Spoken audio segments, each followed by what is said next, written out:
No niin, hyvää päivää. Jatketaanpa päivän ohjelmaa. Mun nimi on Johanna Kaakinen ja edustan täällä FinSki-hanketta, eli Fostering Finnish Science Capital-hanketta, jonka tavoitteena on tutkia suomalaisten tiedepääomaa ja miettiä sitä, että millä ihmeellä me voitaisiin tätä suomalaisten tiedepääomaa tukea ja vahvistaa. Ja tämän päivän aiheena mulla on suomalaisten salaliittoteoria-uskomukset, joka voi tietenkin herättää kaikenlaisia ajatuksia. On tässä loppukesästä keskusteltu siitä, että minkälaisia salaliittoteoria-ajatuksia vaikkapa meidän poliitikot mahdollisesti edistää tai minkälaisia juttuja liikkuu tuolla sosiaalisessa mediassa. Ja yksi asia, mitä me Finskissä lähdettiin tutkimaan tässä vuoden 2021 lopulla, niin oli sitten suomalaisten uskomukset. Ja meillä oli kyselyssä mukana sekä tämmöisiä salaliittoteoria-uskomuksia että sitten pseudotieteellisiä käsityksiä.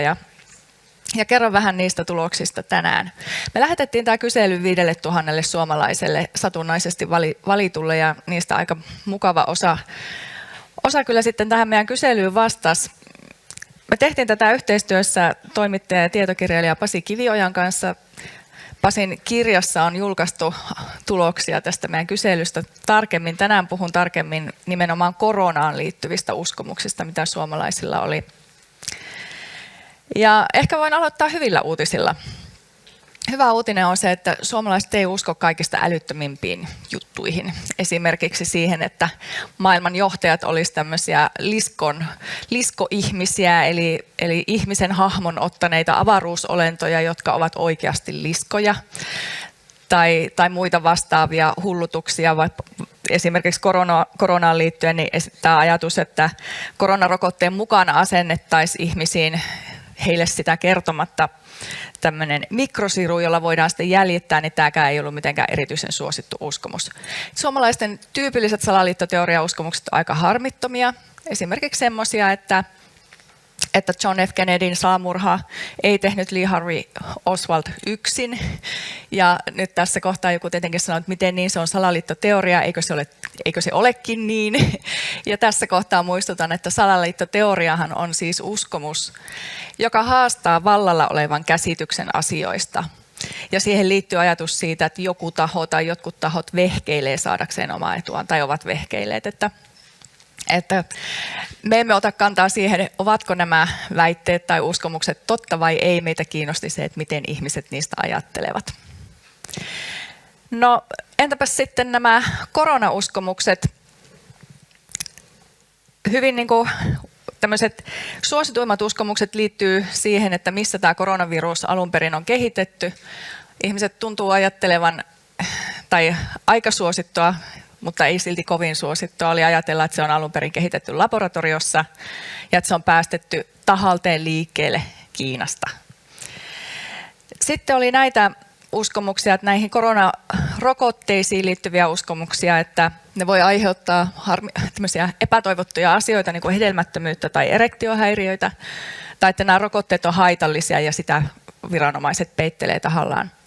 Ja sitten näihin koronanäytteenottoon liittyvä uskomus, että tämä näytteenottotikku sisältää jotakin tämmöistä ainetta, joka voi aiheuttaa syöpää. Se, mitä me haluttiin tietää, niin on se, että mitkä asiat näyttää liittyvän siihen, että ihmisellä on näitä koronauskomuksia.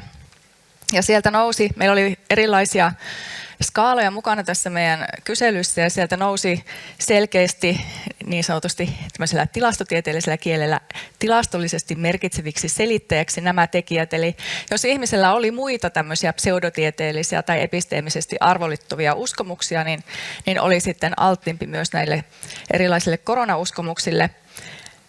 Ja sitten epäluottamus tieteeseen ja tutkijoihin, eli jos ihmisellä oli vahvasti semmoinen olo, että mä en voi tutkijoihin enkä tieteeseen luottaa, niin sitten nämä koronauskomukset oli vähän houkuttelevampia. Ja tämmöinen yksilöllinen ominaisuus kuin taipumus luottaa tämmöiseen tarinalliseen ja henkilökohtaiseen tietoon. Meillä oli semmoinen pieni kysely, jossa kysyttiin, että jos sinun täytyy tehdä omaa terveyttäsi vaikka koskevia päätöksiä, niin luotatko tilastolliseen tietoon, tutkittuun tietoon vai kuulostaako tämmöinen henkilökohtaiset anekdootit jotenkin uskottavammilta. Ja tässä näyttää sitten olevan ihmisten välillä vähän eroa ja jos tykkää luottaa anekdootteihin, niin sitten on myös nämä koronasalaliittoteoriat tuntuneet semmoisilla kiehtovimmilta. Ja yksi tärkeä asia, mikä myös kansainvälisissä tutkimuksissa on kautta linjan huomattu, niin luottamus tai epäluottamus yhteiskunnallisiin toimijoihin on hyvin vahva näiden salaliittouskomusten taustalla oleva tekijä. No, olen luvannut olla hyvin lyhyt, jotta meidän päivän pääpuhuja pääsee varmasti ääneen. Se, mitä näiden tulosten pohjalta näyttäisi, että meidän pitäisi tehdä, niin on tietenkin tämän yhteiskunnallisen luottamuksen ylläpitäminen ja vahvistaminen. Että se luottamus näyttää nousevan ei vain meidän tutkimuksessa, vaan myös muissa tutkimuksissa hyvin selkeästi tärkeäksi tekijäksi. Jos mietitään, että millä me voidaan sitten ihmisten uskoa ja luottoa tieteeseen vahvistaa, niin tietenkin tiedeviestintä.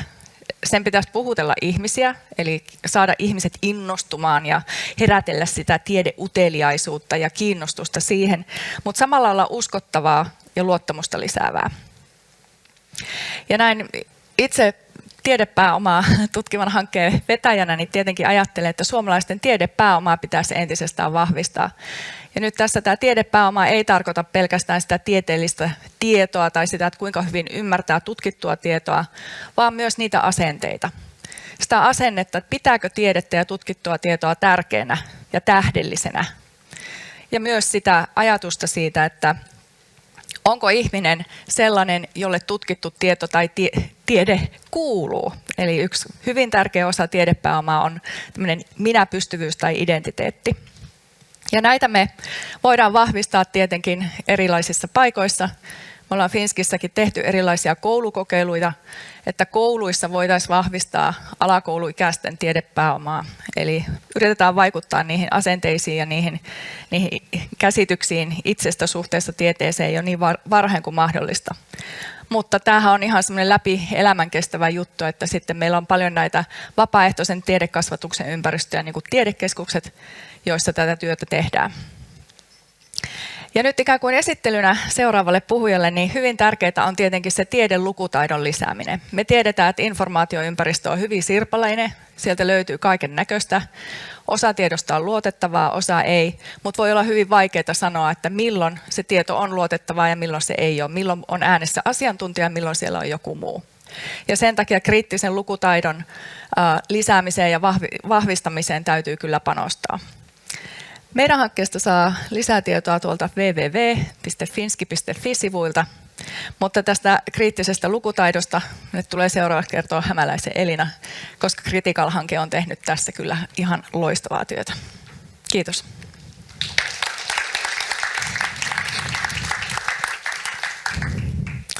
Kiitos Johanna. Mainio aasinsilta tähän meidän teemaan ja meidän aiheeseen. Olen tosiaan Elina Hämäläinen, Critical-hankkeen vuorovaikutusvastaava. Ja äsken kuulun Finski-hankkeen kanssa me ollaan vuosien varrella tässä jo saatu tehdä ihanaa hyvää yhteistyötä ja edistää samantyyppisiä asioita ja se toivottavasti jatkuu nyt sitten myöskin tulevalla kaudella. Meidän fokus on enemmän tuolla lapsissa ja nuorissa, miten heidän kriittistä lukutaitoaan voitaisiin kehittää ja mitkä on ne toimenpiteet, keinot, että me voidaan niihin lapsiin ja nuoriin vaikuttaa. Siinä on tietysti paljon välillisiä keinoja, pyrkiä vaikuttamaan opettajiin, kouluopetukseen. Myöskin sitten esimerkiksi kirjastot on meillä kumppaneina. Täälläkin löytyy mediakasvatusseuran edustajia mahdollisesti, Faktabaaria. Eli monien eri yhteistyötahojen kautta tietysti pyritään viemään näitä asioita eteenpäin. Meiltäkin löytyy kotisivut ja toimitaan myöskin sitten tuolla X-puolella. Mutta se, miksi olen nyt täällä, niin mulla on ilo julistaa lanseerata meidän uusi politiikkasuositus. Me tehtiin keväällä ensimmäinen, joka oli tämmöinen vähän koulutuspoliittisempi, jossa ehkä enemmän ajateltiin tuonne opetussuunnitelmien tasolle ja rakenteisiin, että miten sitä kautta kriittistä lukutaitoa voisi edistää. Ja nyt tämä meidän uusi politiikkasuositus, joka tosiaan nyt sitten avataan tässä, kohdistuu enemmän tuonne opettajien koulutukseen. Ja me tarkoitetaan sillä nyt sekä heidän peruskoulutustaan opettajan koulutuslaitoksissa, yliopistoissa ympäri Suomen, että lisäksi sitten sitä kaikkea täydennyskoulutusta, mitä opettajilla on mahdollisuus saada ja mitä järjestää sitten hyvin monenlaiset tahot. Kuten tässä jo salaliittojenkin ohella tuli esille, niin tätä väärää tietoa tuolla internetissä varsinkin leviää. Toki siihen voi törmätä monessa muussakin paikassa. Ja jos me ajatellaan kriittistä lukutaitoa, niin tällä hetkellä jo opetussuunnitelman tasolla ikään kuin vähän siellä osittain rivienkin välissä se löytyy kyllä kaikista perusopetuksen oppiaineista ja myöskin hyvin eri kouluasteilta, eli se on siellä olemassa, mutta toisaalta meidän tutkimukset kertoo, että lasten ja nuorten taidot ei ole vielä riittävällä tasolla, eli vaikka se ikään kuin rakenteellisesti siellä osittain jo on, niin varmasti siihen olisi syytä panostaa paljon enemmän, jotta taidot sitten kehittyisi vielä lisää. Toisaalta me tiedetään, että ihan tuolla opettajien peruskoulutuksen tasolla on aika vähän vielä lukutaitoon liittyviä sisältöjä. Eli ihan selvästi myös siihen puoleen olisi hyvä panostaa, että opettajan peruskoulutuksessa he saisivat jo enemmän työkaluja lukutaitoon ja sitä kautta myöskin kriittiseen lukutaitoon. Toinen näkökulma on sitten nämä täydennyskoulutukset. Onko mahdollisuus osallistua, vaikka kiinnostusta olisikin? Me myöskin tarjotaan esimerkiksi tänä syksynä opettajille täydennyskoulutusta ja on ollut haasteita saada opettajia mukaan. Eli sekin on yksi asia, että vaikka sitä on tarjolla, niin tavoitetaanko me opettajat, saadaanko me heidät mukaan näihin täydennyskoulutuksiin. No, ei ole 3 pointtia, vaan on 5 pointtia. Eli mitä nyt sitten olisi hyvä tehdä? Olisi hyvä kehittää näitä rakenteita opettajan koulutuslaitoksissa, jotta kaikki opettajaopiskelijat saisi riittäviä valmiuksia ja tosiaan hyvin sinne eri oppiaineisiin, eri kouluasteille. Sitten pitäisi kehittää mahdollisuuksia osallistua täydennyskoulutuksiin. Se on myöskin koulutason asia, miten opettajilla on mahdollisuus lähteä omasta työstään ja osallistua. Tämä eri oppiaineen näkökulma helposti yhdistyy vaan tuonne äidinkielen puolelle, mutta kriittinen lukutaito on asia, joka voi tulla ihan jokaisen oppiaineen kautta eri tavoin esille, että miten eri oppiaineiden opettajat sais työkaluja siihen. No, niin kuin tänäänkin on jo tullut esille, ja Harri kohta jatkaa, niin tulee näitä uusia teknologioita, tekstiympäristöt muuttuu, eli opettajankin olisi syytä tietysti aina päivittää sitä omaa osaamistaan, koska se opettajan koulutus voi olla sieltä vuosikymmenien takaa, ja valtavassa muutoksessa eletään, missä ei mennä pysyä itsekään perässä. Ja sitten se, että mikä on meidän tutkijoiden rooli, miten me voitaisiin tutkimusperustaisesti kehittää sekä sitä opetusta, että myöskin opettajien kanssa yhdessä tehdä täydennyskoulutusta, miettiä niitä tapoja, koska opettajilla on jo hirveän paljon osaamista tällekin puolelle, että miten tämä yhteistyö sitten mukavasti etenisi. Esimerkkinä tuossa pari lausumaa luokanopettajaopiskelijoilta. Me ollaan järjestetty Jyväskylässä ja Tampereella tämmöinen interventio heille, jossa he pääsivät näitä taitoja harjoittelemaan ja myöskin opettamaan tuonne 5-luokkalaisille.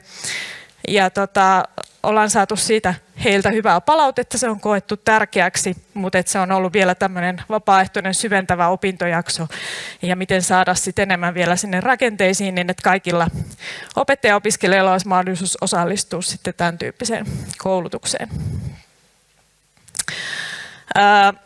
Muutama tutkimusperusta vielä tähän taustalle. Eli luokanopettajilla on tässä asiassa tärkeä rooli. On laskettu, että jopa 76% nimenomaan nyt äidinkielen ja kirjallisuuden opetuksen tunneista sijoittuu sinne alakoulun puolelle. Ja tietysti ikätasoisesti, mutta että suhteellisen pienistä lapsista lähtien voi tietysti ruveta näitä perustaitoja kriittisestä lukutaidosta harjoittelemaan. Toisaalta me tiedetään, että vain aika pieni osa opettaa niin kuin selkeästi paljon tähän kriittiseen lukutaitoon liittyviä sisältöjä. Eli myöskin sitten sen opetuksen lisäämiselle on tarvetta. No sitten me tiedetään luokanopettajakoulutuksen puolelta, että tosiaan ne syventävät taidot jää sinne vielä vapaasti valittaviin ja itse asiassa aika vähän on tämmöisiä pakollisia opintoja, joissa sitten näitä lukutaitoon ja kriittiseen lukutaitoon liittyviä asioita tulisi kaikille luokanopettajaopiskelijoille. Ja itse asiassa tämä tilanne on Suomessa yllättäen, ehkä hieman yllättäenkin huonompi vielä kansainvälisesti, eli meillä on aika vähän opettajan koulutuksessa nimenomaan lukutaitoon liittyviä opintoja. Ja sitten tämä täydennyskoulutuksen näkökulma. Eli tässäkin me vähän tullaan esimerkiksi muita Pohjoismaita jäljessä, että opettajat ei hirveän ahkerasti tällä hetkellä osallistu täydennyskoulutuksiin, koskee varmaan muutakin kuin lukutaitoa, ja ehkä korona tässä jotain teki välissä, myöskin vaikutti lisää asiaan, mutta esteinä sieltä nousee aikatauluongelmat, taloudelliset kustannukset, miten lähteä sieltä koulusta, saadaanko sijaisia, onko mahdollisuus osallistua. Eli mitä keinoja rakenteellisestikin voitaisiin löytää, että opettajat voisivat paremmin osallistua täydennyskoulutuksiin. Ja meitä kirjoittajia on ollut tässä tosiaan Criticalin konsortiosta, Tampereelta, Helsingistä ja Jyväskylästä mukana. Ja politiikkasuositus löytyy tuolta jo STN:n sivuilta ja sen lisäksi tulee sitten meidän kotisivuille myöskin vielä näkyviin. Ja tänään itse asiassa voi myöhemmin tuossa tulla tästä juttelemaan tuonne meidän huoneeseen, kerron siitä hieman myöhemmin. Oikeastaan itse asiassa tässä yhteydessä lisää. Eli tuossa toisessa kerroksessa nyt sitten ruokailun jälkeen on mahdollisuus tulla tapaamaan sekä Criticalin että Finskin tutkijoita, ja meillä on siellä erilaista esittelyä. Voi tulla juttelemaan tästä politiikkasuosituksesta, minkälaisia ajatuksia se herättää. Esitellään vähän materiaaleja, mitä me ollaan tehty tuonne opettajan koulutuksen puolelle, ja nimenomaan täydennyskoulutusnäkökulmasta. Meillä on täällä kansainvälinen vieras, joka myöskin on syvällinen asiantuntija. Häntä voi jututtaa sitten vielä näistä näkökulmista myöskin. Ja Finski sitten esittelee vielä lisäksi tiedepääomaa erityisesti vahvistamia opetusmateriaaleja, eli meidät tavoittaa tuolta toisesta kerroksesta. Mun käskettiin mainostaa myös sitä, että mä itse väittelin kasvatustieteen tohtoriksi tuossa viikko sitten. Ja väitöskirjani on myös Criticalin teemaa, eli mä oon tutkinut lasten ja nuorten kriittisen nettilukemisen taitoja ja miten myöskin nimenomaan kouluopetuksella sitten on voitu näitä taitoja edistää. Eli on toteutettu silloin aiemmissa projekteissa pari interventiota, että aiheesta löytää lisää sitten vielä tietoa mun väitöskirjastani. Mutta tässä vaiheessa mä voisin pyytää sitten Harrin tänne estraadille. Eli sovittiin tuossa Harrin kanssa, että hän esittelee itse itsensä, mutta Harri jatkaa teemasta kriittinen lukeminen tekoälyn aikakaudella, eli miten nyt sitten tämä uusi teknologia tuo omat haasteensa vielä kriittiselle lukemiselle. Tervetuloa. Kiitos. Loppuaamupäivää kaikille. Mä oon Harri Ketamo, Hedejäin perustaja, ja tää on viimeinen show ennen ruokaa. Mutta lyhyesti. Mä oon aikanaan aloittanut opiskelemaan teoreettista fysiikkaa, mutta sitten mä valmistuin käsityönopettajaksi ihan sattumalta. Tein lisurini oppimisen psykologiasta ja väittelin sitten tekniikan puolelta Complex Adaptive Systems -teemasta. Mutta oikeastaan kaikissa, voisiko sanoa, niin kuin käsityönopettajan jälkeisissä jutuissa on ollut teemana se, että miten me voidaan mallintaa kompleksisia teemoja vähän niin kuin kaaosteorian säännöillä. Ja ne kompleksiset teemat mun tutkimuksessa on ollut oppimista yleensä, luonnontieteiden oppimista aika spesifisti, lukemaan oppimista, lukemaan ymmärtämistä ja isoimmassa määrin, miten me voitaisiin tehdä algoritmeja, jotka tulkitsee kieltä kuin ihminen. Eli siis lähestyminen niin päin, että meillä on ihmistieteiden teorioita, käsityksiä, miten ihminen jäsentää kieltä, olkoon se kirjoitettua tai puhuttua, käsitteellistää, liittää olemassa oleviin rakenteisiin, muokkaa rakenteita. No, te tiedätte tämän paremmin, mutta siis tätä laskennallisilla kaaosteorian säännöillä. Ja oikeastaan sen päälle syntyi sitten HedAI, jonka kanssa me tehdään nytten kielianalytiikkaa kielimalleilla, niin kuin trendikästä on, mutta me ollaan tehty kielimalleja viime vuosituhannelta. Tosin aluksi tutkimuksena ja firmana sitten vajaa 10 vuotta. Aloitetaan yleisellä asialla. Kun saan dian vaihtumaan. Hyvä. Philosopher AI on sitä mieltä, että toinen maailmansota on hölynpölyä. Tämä arvio on noin vuoden takaa vähän vajaa, hiukan ennen kuin GPT-3 loi läpi marras-joulukuussa viime vuonna. Mutta pointti ei ole se, että mitä tämä Philosopher AI nyt tässä sanoi, vaan se, että meillä on päivän ensimmäisen yleisöäänestyksen aika. Saa viitata turvallisesti, mä en kysy keltään mitään tarkentavaa. Kuinka monen mielestä tekoäly on saissea? Hyvä. Kuinka monen mielestä tekoäly sisältää nyt jonkun biasin, joka voisi meitä kiinnostaa? Nyt tuli käsiä. Hienoa, tätä mä halusin. Kiitos. Tästä on hyvä jatkaa. Tämä esimerkki on tarkoituksella varsin provosoiva, koska meidän pitää ymmärtää, että siis tämä algoritmi toistaa sitä datasettiä niillä algoritmin säännöillä, jotka siihen on ohjelmoitu, ja niillä suodattimilla, jotka siihen päälle on tehty. Ja nyt kriittisen lukutaidon kannalta meidän pitää ymmärtää sitä datajoukkoa, jolla tämä on opetettu, algoritmia, jolla tätä tulosta lasketaan, ja ennen kaikkea, kuka sen on suodattanut. Mä en tarkoituksella ottanut tähän ChatGPT:n haasteita. Niitä on ollut paljon näkyvillä, ja niitä muuten tulee aika monta diaa tämän jälkeen.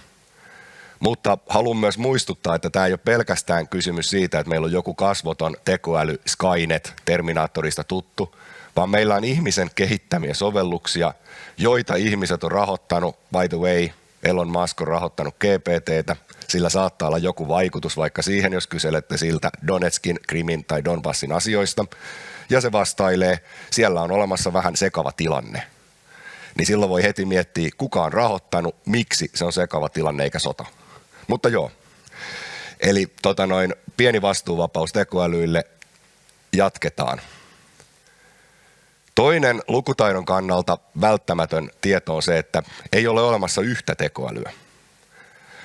Tuossa vasemmalla puolella on Pac-Man-peli, joka lienee kaikille tuttu, 4 kummitusta, joita ohjaa äärimmäisen yksinkertaiset operaatiot. 1 seuraa, 1 kääntyy koko ajan oikealle, 1 välttelee, 1 tekee hyökkäyksiä kohti ja peruuttaa. Nämä oli alkuperäisen Pac-Manin ohjeet, mutta niitä on sitten muuteltu. Yhdessä tämä järjettömän yksinkertainen setti tuottaa viihdyttävää peliä.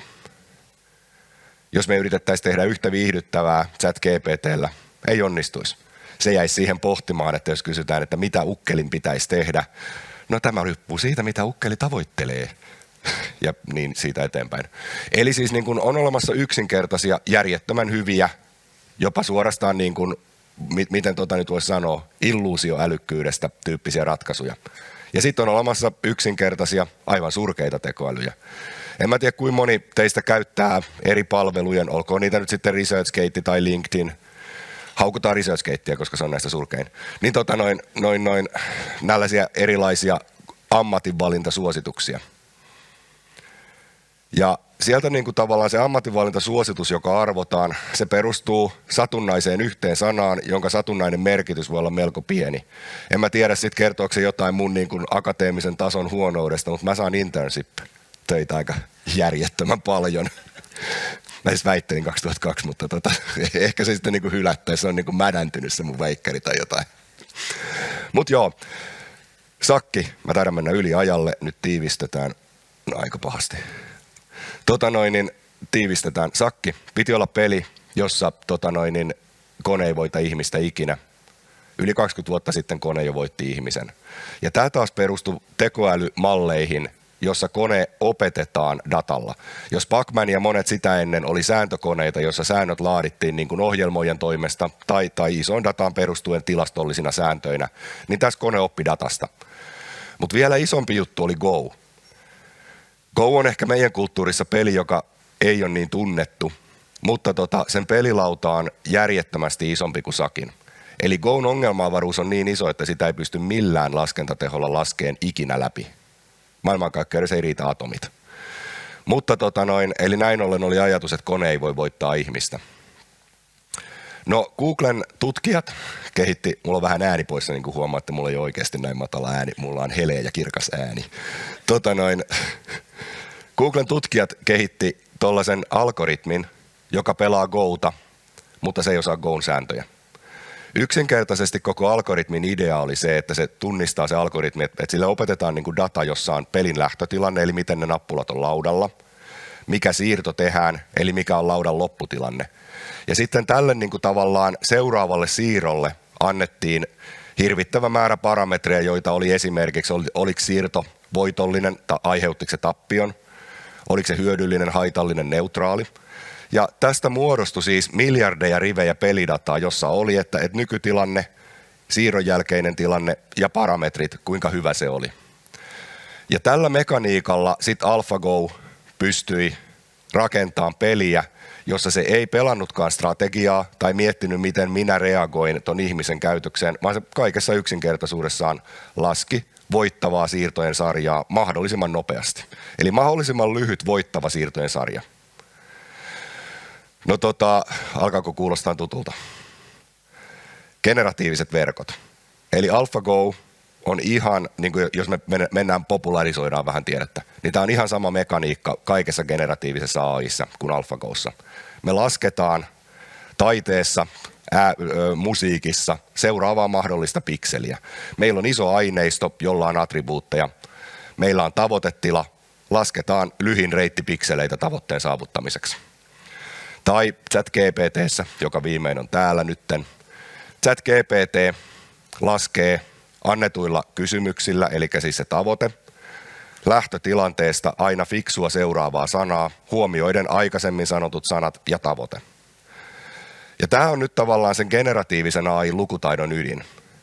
Generatiivinen AI ei ole sääntökone, ei hakukone, ei minkäänlainen ikään kuin expert-systeemi, joka noudattaa ihmisen logiikkaa, vaan se laskee seuraavaa parasta sanaa, jotta saavutetaan tavoite mahdollisimman nopeasti. Ihan sama kuin AlphaGo-pelillä, ihan sama kuin generatiivisilla vaikka kuvanpiirtäjillä. Ja tämä on oikeastaan nyt, jos otetaan Takeaway 1, niin tämä on tärkein ja tätä pitäisi mun mielestä ehkä pystyä vielä isommin esittämään yleisölle, varsinkin lapsille ja nuorille. Jopa aikuiset, ihan koulutetut, elämässään menestyneet, on ruvenneet käyttämään GPT-3 hakukoneena.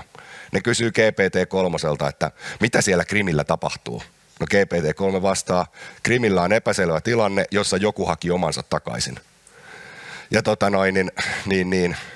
joo, ei muuta sanottavaa tosta. Missä GPT, mun täytyy nyt luntata, mikä dia mulla on, toi.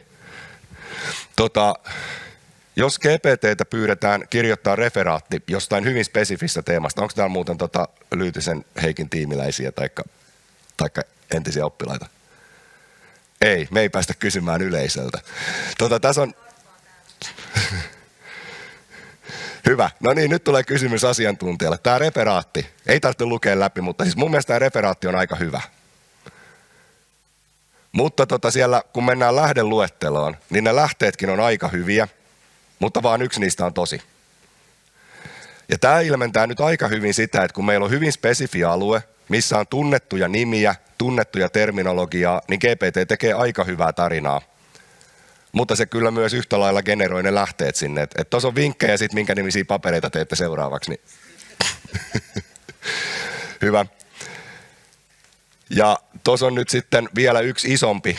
GPT-4 ei sössi enää tätä, mutta kaikki aikaisemmat pyydätte niiltä GPT:tä tekee referaatin videosta. Niin sehän tekee referaatin. Toi meidän kyseinen video käsittelee synteettistä dataa, jossa me tehtiin synteettisiä työnhakijaprofiileja. Ne muodostaa isossa mittakaavassa täsmälleen Tampereen työnhakupopulaatiota vastaavan mallin, mutta siellä ei ole ensimmäistäkään identiteettiä, ei ensimmäistäkään relaatiota mihinkään todelliseen.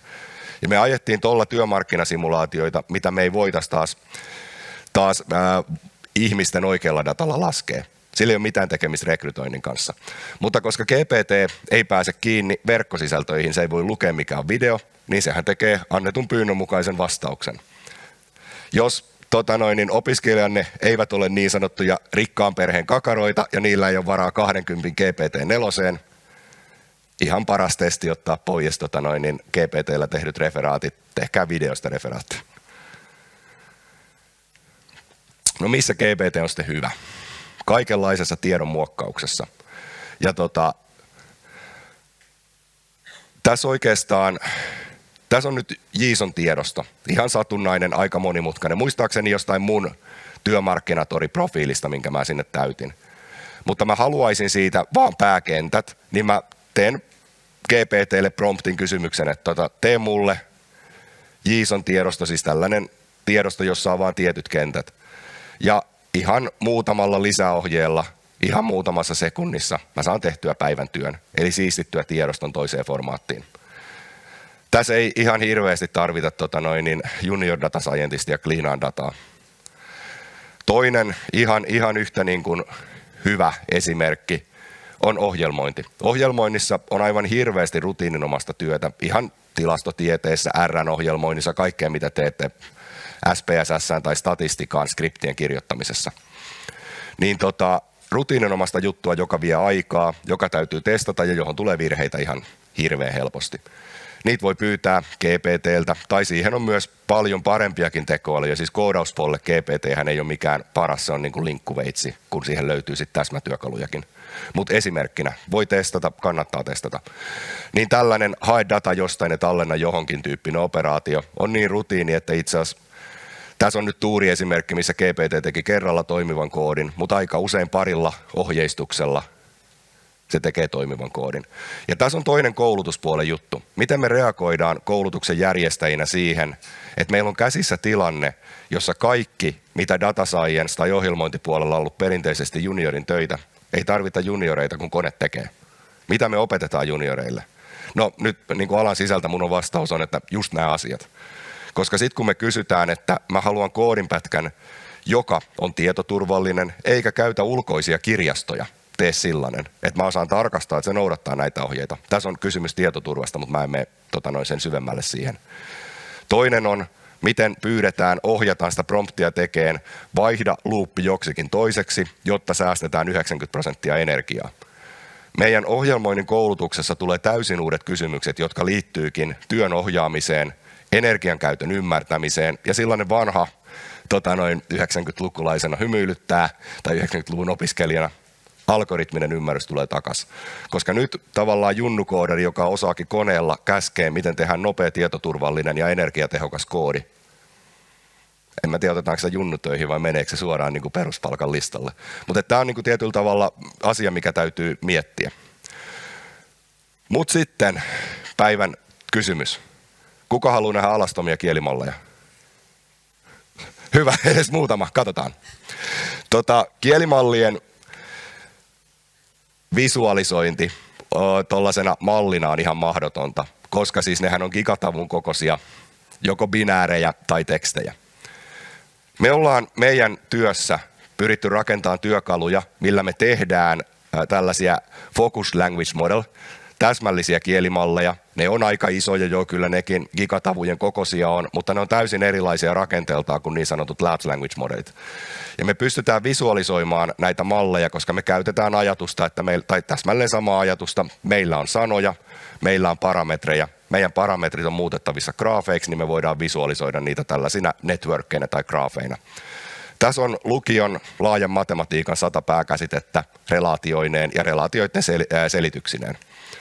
Tässä on liiketalouden jonkun tason, nyt mun täytyy tunnustaa, nyt tulee GPT-tekstiä, kun itsekin hallusinoin. En muista minkä tason liiketalouden ikään kuin täsmäontologia, mutta nämä on edelleen hirveitä lukea.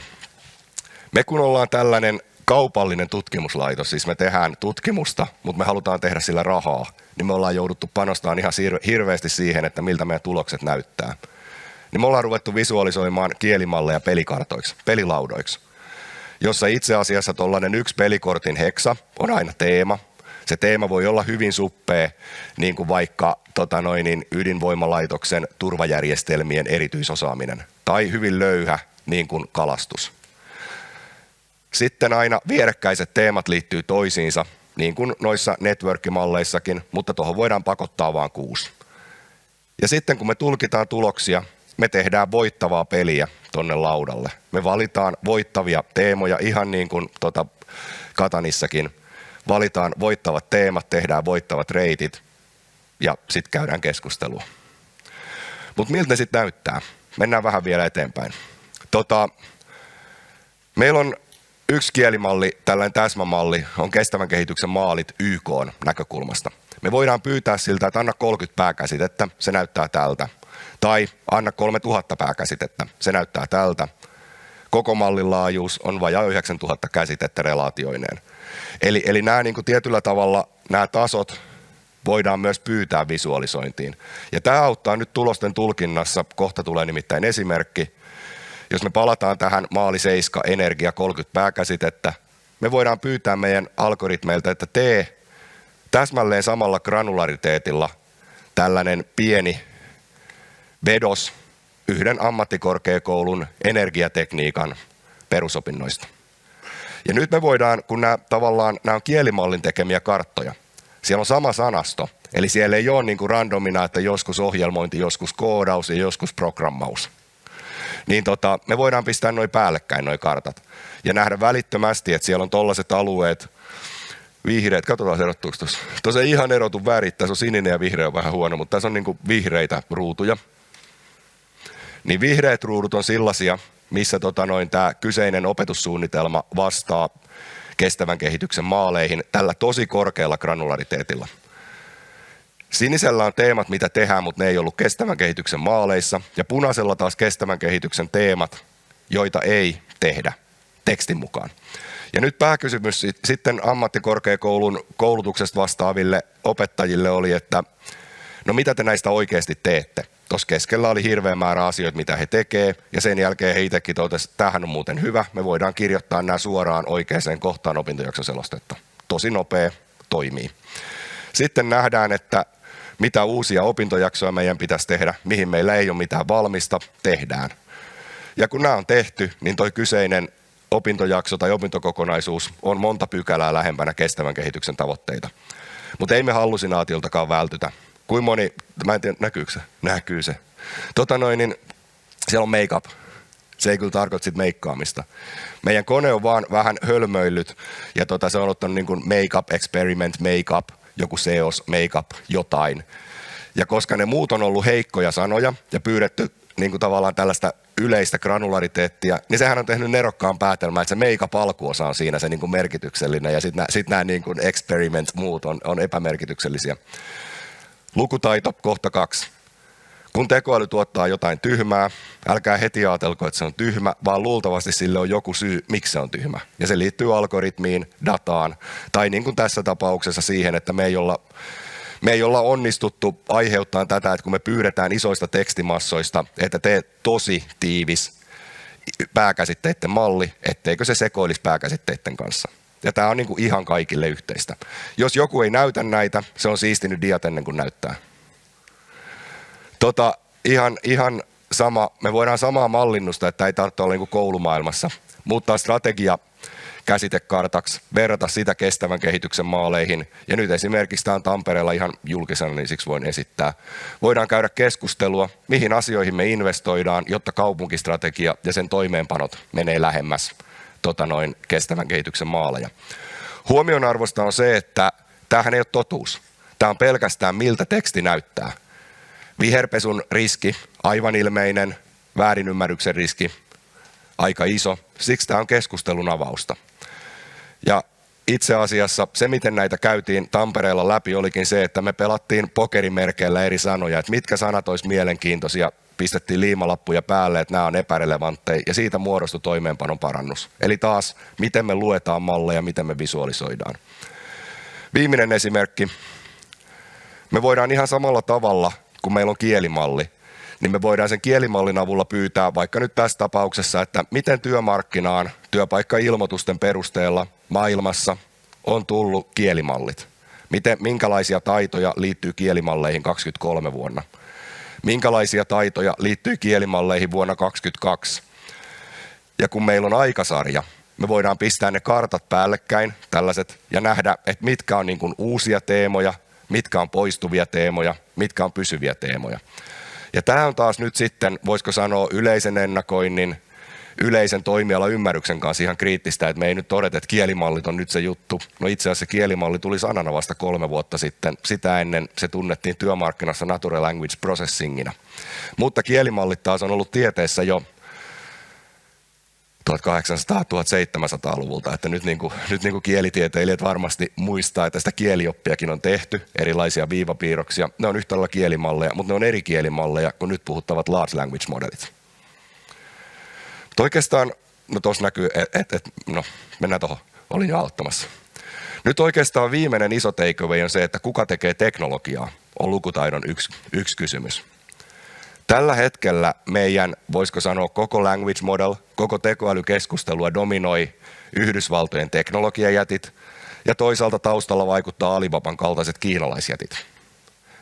Meillä on menossa Euroopan datastrategiaohjelma, jossa pyritään tekemään Eurooppaa niin kuin datatalouden vahvemmaksi toimijaksi. Datatalous muuten, tämä pieni anekdootti, USAssa 65% bisneksestä maailmanlaajuisesti, Kiinassa 30% maailmanlaajuisesti, Euroopassa 3%. Ollaanko vähän jäljessä?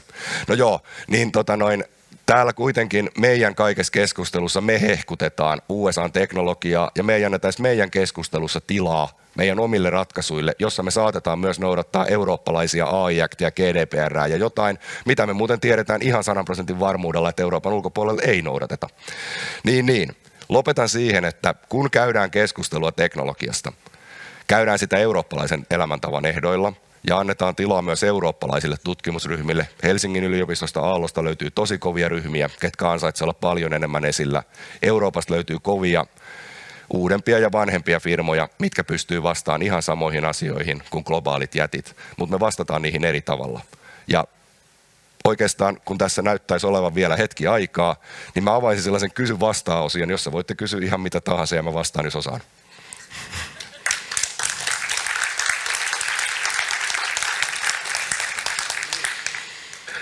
Kiitoksia Harri. Ensimmäiseksi täytyy sanoa, että kyllä sulle toi ulkonäköön perustuen tuo möreempi ääni sopii paremmin kuin se helee. Mutta mennään asiaan, eli kysy mitä haluat ja saat vastaukseksi mitä ehkä sieltä sitten tulee. Ja Elina lupas aloittaa tässä näin, ole hyvä. Jaha, Jarmo sanoi, että sinulla on varmaan kysymys. No, minäpäs tässä muotoilen. Jos me palataan sinne koulumaailmaan, niin ajatellaan nyt vaikka niitä kuudesluokkalaisia, niin mitäs heille pitäisi tekoälystä koulussa opettaa? Laaja kysymys, mutta saatko muotoiltua? Joo, mä voisin lähteä oikeastaan, ne on vähän näitä samoja asioita, mitä mä toin esille, että mitä se tekoäly on. Että se koostuu elementeistä algoritmi, data ja filterit. Se olisi ehkä niin kuin sellainen ymmärrys. Ja otetaan sellaisia ihan vanhoja, Seymour Papert on jo 80-luvulla tehnyt tekoälyn esiasteen opetusmateriaalia, silloin tosin Turtle Geometry nimellä, mutta siis nämä pathfinding-jutut, siis reitinetsimisjutut, mitä Papert on kokeilussaan käyttänyt, pathfinding on yksi tekoälyn klassisia alueita, niin mun mielestä ne sopii ala-asteikäisille, niitä on 80-luvulla käytettykin, että jos sulla on käytössä operaatio, astu askel eteen ja käänny vasemmalle, niin miten löydät ovelle? Ensin kirjoitetaan skripti, mikä tekee sen tyhmästi, sit sä saat erilaisia loop-rakenteita, niin tietyllä tavalla siinä tulee algoritmi. Mutta lukutaidon kannalta isompi on toi, että millä se on opetettu ja mitä se pystyy tekemään, mitä se ei pysty. No näitä esimerkkejä on niin paljon, että ei sitä pysty kaikkea opettamaan, mutta tietyllä tavalla lähestyy, että ei niin, että ratkaistaan tekoälyllä, vaan että mikä tämä ilmiö on, miten se näkyy arkipäivässä. Pacman on hyvä. Kyllä kun sitä käy hetken oppilaiden kanssa läpi, niin sitten ne rupeaa huomaamaan, niin, että onko itse asiassa toi kirjaston sumea sanahaku tekoäly. No on se, ja on ollut kirjastojärjestelmissä vasta 20 vuotta. Et siis siinä mielessä niin kun tietyllä tavalla mä näkisin, että meidän täytyy samaan aikaan, kun kertoo uusista teknologioista, arkipäiväistää niitä ja kertoo, että niillä on historialliset juuret. Ne ei tipahtanut mistään tyhjästä, koska Elon Musk suuressa viisaudessaan ne meille antoi, vaan että niillä on historia, niillä on niin kuin tavallaan taustat. Mitäs vielä? No oikeastaan yleissivistys. Mun mielestä se ei ole pelkästään niin kuin sitä, että me osataan tekoälyn niin kuin algoritmeja, dataa ja jotain, mitä me voitaisiin sanoa, että liittyy data scienceen, vaan yleissivistykseen. Nyt niin kuin monet science fictionin klassikot pitää lukea, ei siksi, että me alettaisiin pelkään teknologiaa, vaan ne kertoo meille tarinaa, skenaarioita, jos me unohdetaan jotain asioita välissä. Ja nimenomaan vaikka nyt sitten se iänikuinen Terminaattor, niin ei se kerro, että Skynet lähtökohtaisesti tehtiin tuhoon ihmiskunta, vaan että ihmiset mokaili. Ja tällaiset ilmiöt. Siis siksi myöskin yleissivistys on ihan hirvittävän tärkeä. Hyvä. Onko seuraavaa kysymystä vai täytyykö taas osoittaa joku semmoinen, joka ei uskalla kysyä, mutta annetaan sille tilaisuus. Noniin, hyvä.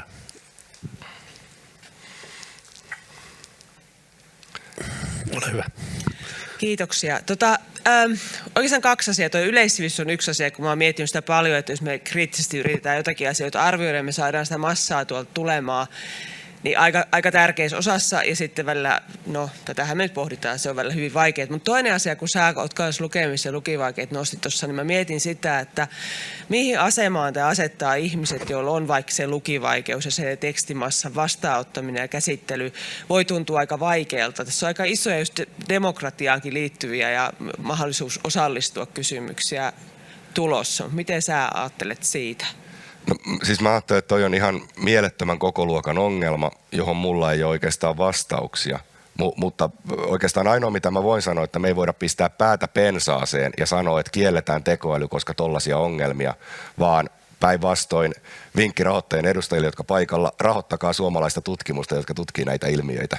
Koska siis mä väittäisin, että meidän täytyy tehdä enemmän tutkimusta näillä aloilla, jotta me saadaan edes perusvastauksia tähän, mutta jaan saman huolen. Tulee vaikuttaa aivan hirvittävästi, siksi täytyy tehdä töitä myös tuonne eteen.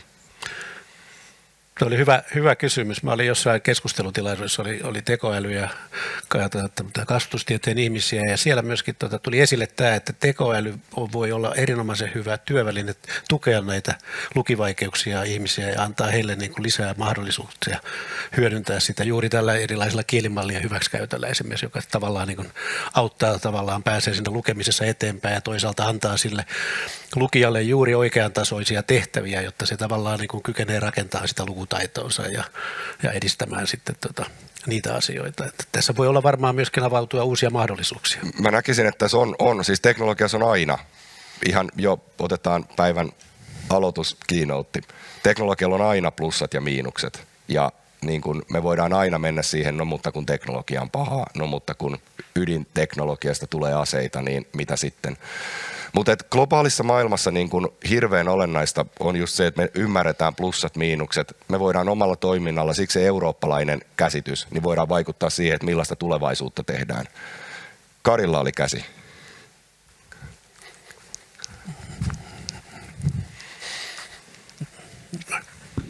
Joo, hyvää iltapäivää. Mä oon Kari Klossner Business Finlandista. Harri, me tunnemme toisemme hyvin. Mulla on sulle kysymys. Se oli mielenkiintoinen anekdootti siitä, että missä datatalouden business tänä vuonna globaalisti asuu. Joo. 65% Jenkeissä ja 30% kaukoidässä ja Euroopassa rippeitä. Joo. Mitä meidän pitäisi tehdä tämän asian korjaamiseksi? Ja eikä nyt tarkoita meidän organisaationa, vaan meidän ehkä Eurooppana. Me tällä hetkellä panostetaan paljon sääntelyyn, data-avaruuksiin, mistä puhutaan iltapäivällä. Onko se sun mielestä oikea tie vai pitäisikö miettiä muita vaihtoehtoja?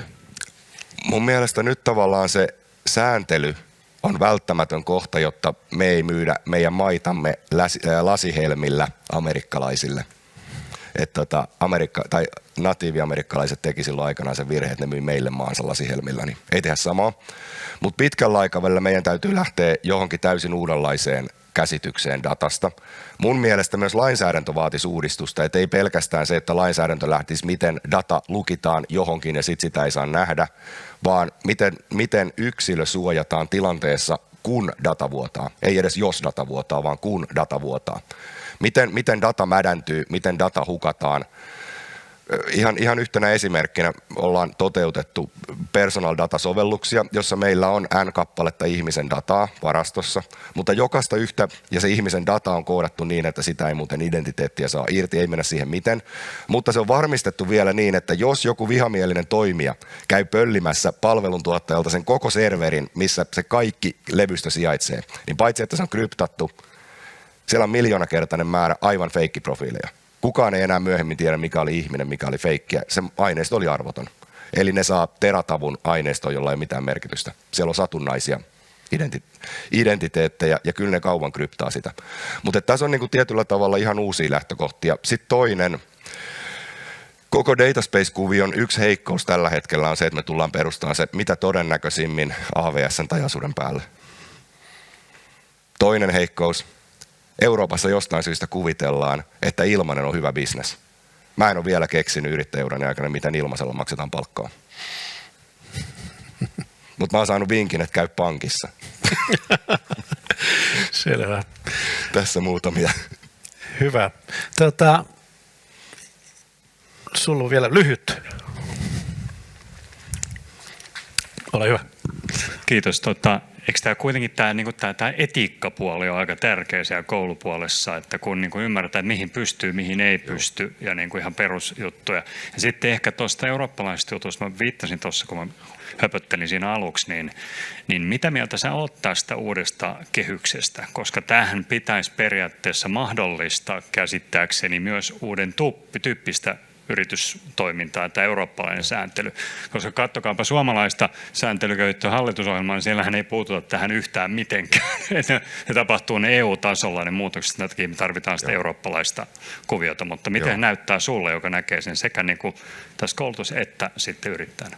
Mulla ei riitä syvällisen kommenttiin asiantuntemus, mutta mä oon toiveikas, koska me tehdään asioita, mitkä vaikuttaa fiksuilta, mutta samaan hengenvetoon haluaisin muistuttaa, että se, että me sanotaan, että mahdollistetaan eurooppalaisille yrityksille jotain, mutta sillä hetkellä, kun meidän traditio on, mutta me halutaan ostaa Ibarilta, Microsoftilta tai Amazonilta, ei teiltä, niin se kaikki vesittyy.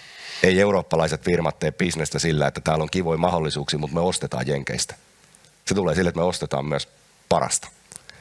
Ei puhuta kotimarkkinaa, vaan sanotaan, että ostetaan parasta tarkoitukseen. Hyvä. Lämmin kiitos, Harri. Kiitos. Erinomainen esitys ja lämmin kiitos myöskin muille alustajille tässä pitkin päivää ja Johannalle ja Elinalle tuossa viimeisessä setissä.